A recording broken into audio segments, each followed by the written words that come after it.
जय माता दी। हर हर महादेव। आज हम चैत्र मास की कृष्ण पक्ष की 10वीं तिथि को सुनी जाने वाली दशा माता की कथा का श्रवण करेंगे। दशा माता की पूजा का मुख्य उद्देश्य जीवन में समृद्धि, शक्ति, शांति और बुराई से मुक्ति प्राप्त करना होता है। यह पूजा विशेष रूप से उन लोगों द्वारा की जाती है जो जीवन में कठिनाइयों और विपत्तियों का सामना कर रहे होते हैं।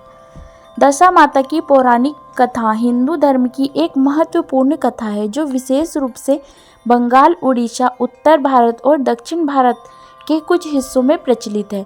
दशा माता को 10 महाक्रूरों की देवी के रूप में पूजा जाता है और उनका संबंध पौराणिक कथाओं से जुड़ा हुआ है, जिनमें उनका संबंध असुरों के वध, शक्तियों के सम्मान और माँ दुर्गा की पूजा से जुड़ा हुआ है।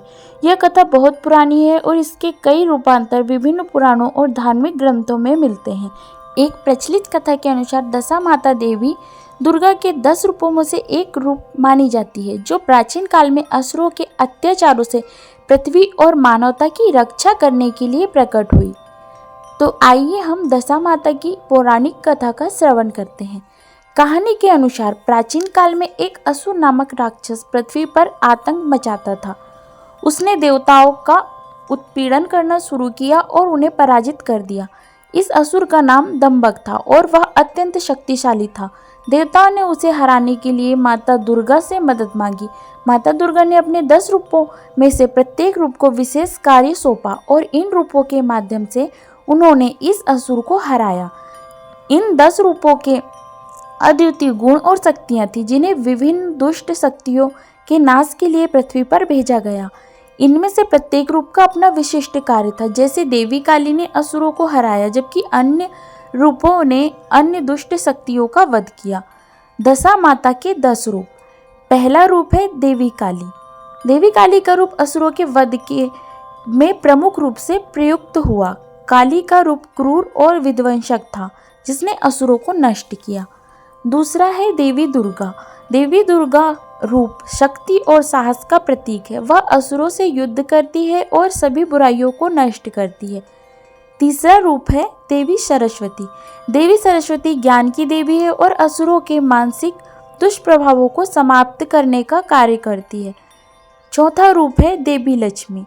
देवी लक्ष्मी धन और ऐश्वर्य की देवी है। उन्होंने बुराई से मानवता की रक्षा की। पांचवा रूप है देवी कात्यायनी। कात्यायनी का रूप विशेष रूप से भक्तों की इच्छाओं की पूर्ति के लिए होता है और उसने असुरों के से मानवता की रक्षा की। छठवां रूप है देवी भद्रकाली। भद्रकाली का रूप शांतिपूर्वक और समृद्धि के लिए शांति का प्रतीक है। सातवां रूप है देवी छिन्नमस्ता। देवी छिन्नमस्ता का रूप उग्र और क्रूर था, जो असुरों को विनष्ट करने में प्रभावी था। आठवां रूप है देवी महालक्ष्मी। महालक्ष्मी का रूप समृद्धि और सुख का प्रतीक है। नौवां है देवी बाराही। बाराही का रूप दैत्य और असुरों को नष्ट करने के लिए था। 10वां रूप है देवी भुवनेश्वरी। भुवनेश्वरी का रूप सृष्टि की रक्षा और प्राचीनता का प्रतीक था। तो ये थे देवी के 10 रूप। अब हम दशा माता की पूजा के बारे में जान लेते हैं।